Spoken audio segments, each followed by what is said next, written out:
প্রতিদিন শত শত প্রবাসী নিজেদের দুঃখ কষ্ট সহ নানা রকম অভিযোগ ফেসবুক ইনবক্সে জানান বলে জানিয়েছেন বৈষম্য বিরোধী ছাত্র আন্দোলনের আহ্বায়ক হাসনাত আব্দুল্লাহ। আর এসব অভিযোগ ফেসবুকে তুলে ধরে দ্রুত সময়ের মধ্যে পদক্ষেপ নেওয়ার আহ্বান জানিয়েছেন তিনি।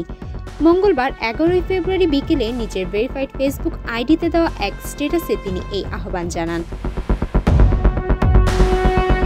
হাসনাত আব্দুল্লাহ লেখেন, প্রতিদিন শত শত রেমিটেন্স যোদ্ধা আমাদের ইনবক্সে তাদের দুঃখ কষ্টের কথা জানান।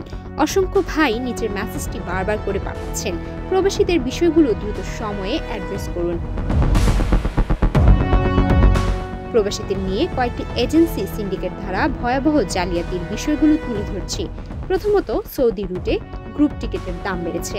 আগে যেখানে গ্রুপ টিকেটের মূল্য 35 থেকে 40 হাজার টাকা ছিল, এখন সিন্ডিকেট করে প্রতিটি টিকিট 80 থেকে 90 হাজার টাকায় বিক্রি করা হচ্ছে। এছাড়া ফ্লাইট সংখ্যা হ্রাস পেয়েছে। আগে প্রতি সপ্তাহে 98টি ফ্লাইট চলত, কিন্তু এখন তা কমিয়ে মাত্র 44টি করা হয়েছে।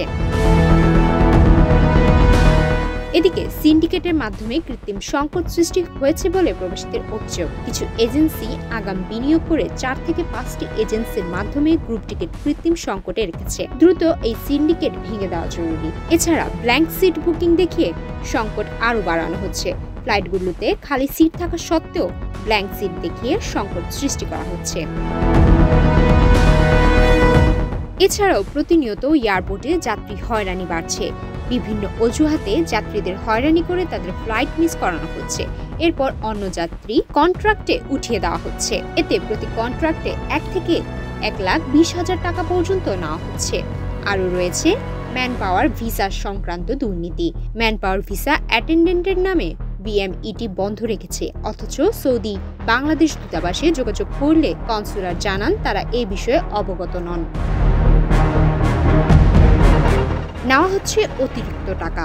কিছু এজেন্সি এবং বিএমই এর কিছু অসাধু কর্মকর্তা যোগসাজশে প্রতি ম্যান পাওয়ার ভিসার জন্য 10 থেকে 15 হাজার টাকা বেশি নিচ্ছে।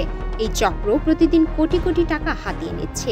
এসব অভিযোগের প্রেক্ষিতে প্রবাসীদের স্বার্থে দ্রুততম সময়ে পদক্ষেপ নেওয়া জরুরি বলেও ফেসবুক স্ট্যাটাসে হাসনাত আব্দুল্লাহ উল্লেখ করেন।